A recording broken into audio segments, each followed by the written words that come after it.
we'd like to thank everyone for coming this afternoon for the beginning of our Padayata, our walk to advertise or to promote peace throughout the world. As we know, at this particular time, there is so much unrest in the world. Not at this particular time, but since the creation of the universe, there's always been trouble. Because since the beginning of the creation, the living entities have tried to take the place of the Supreme Personality of Godhead and being the Supreme Controller, or in trying to control things which they cannot control.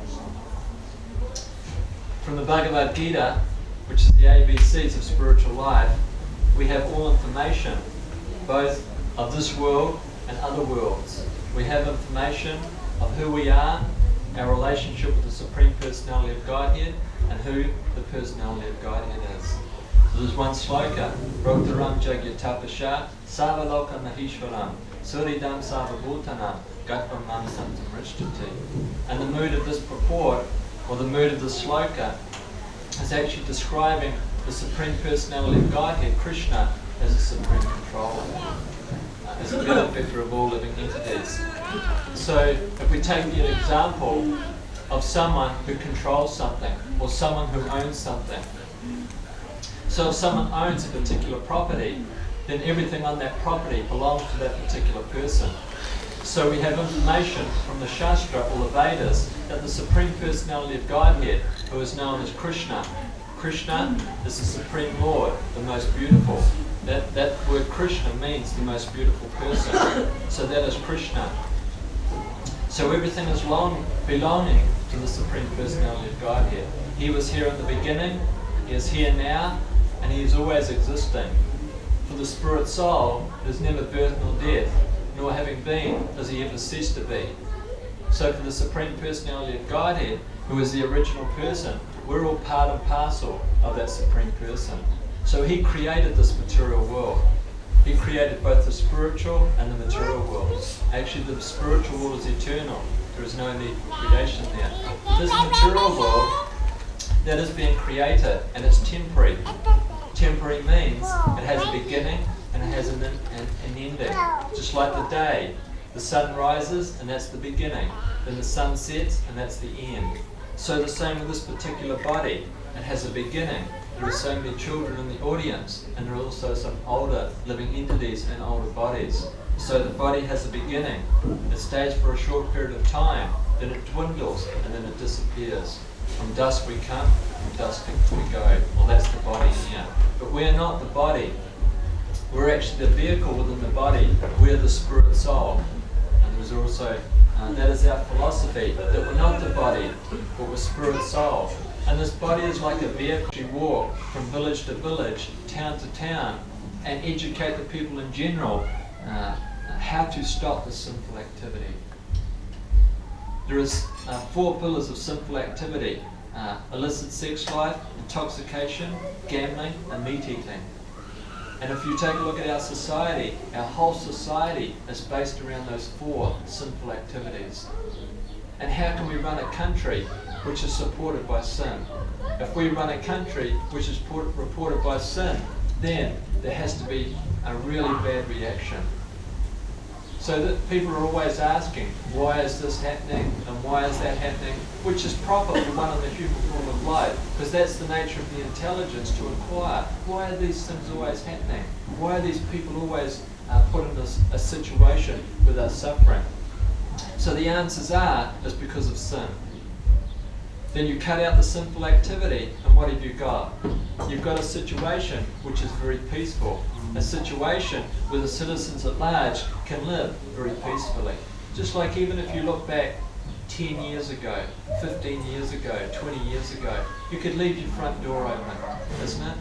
Sometimes we're travelling with our business and we're going farm to farm, door to door. So still we're finding that some farmers, all their doors are left open. The radio's going and they're away out in the paddocks.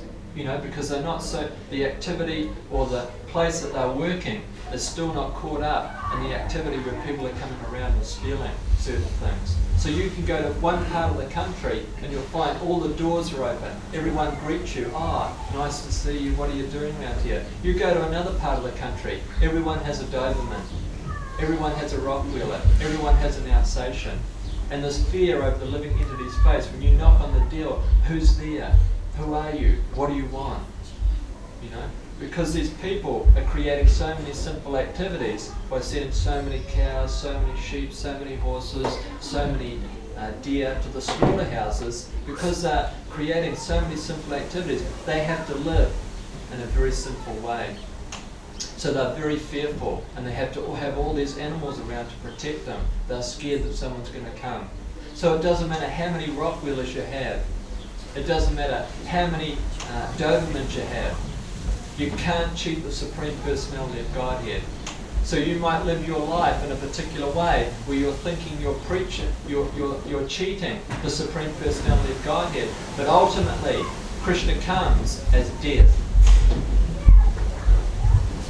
So ultimately, Krishna comes in the form of death, and he takes everything away. So before that time comes, before we leave this particular body, we should become rightly situated. That is the goal, to become rightly situated, to understand, who am I? I'm not this body but spirit soul. What am I doing here? I'm here because I wanted to be the Supreme Personality of Godhead. How do I get out of this situation? I chant the holy name of the Lord. Lord Chaitanya Mahaprabhu says there's no other way, there's no other way, there's no other way in this age of Kali but the holy name of the Lord, the holy name of the Lord, the holy name of the Lord. So Lord Chaitanya, he appeared 500 years ago, and he could see the mentality, the consciousness of the living entities in this age of Kali. So he appeared and he brought this most easy way for God realization in the Kali Yuga. It's the most simple thing. We all like to talk, isn't it? The birds are talking, the animals are talking, everyone likes to talk. So many records are there, so many music shows. But they're all talking mundane sound vibrations. Those sound vibrations which they're speaking are not helping anyone in particular. They're just binding them to the three modes or conditioning them to repeated birth and death. But the Hare Krishna mantra is none different from the Supreme Personality of Godhead. The name Krishna is none different from Krishna. So if we want to become God conscious in this age of Kali Yuga, we should take up this process which was introduced by Lord Chaitanya. We should chant the holy name of the Lord. We should chant the Hare Krishna mantra. Hare Krishna, Krishna Krishna, Hare Hare, Hare Rama, Rama, Hare Hare. And when all the citizens of this planet take the holy name and chant the holy name, then there'll be real peace. But until that point comes, you can guarantee, it'll be guaranteed, there'll never be a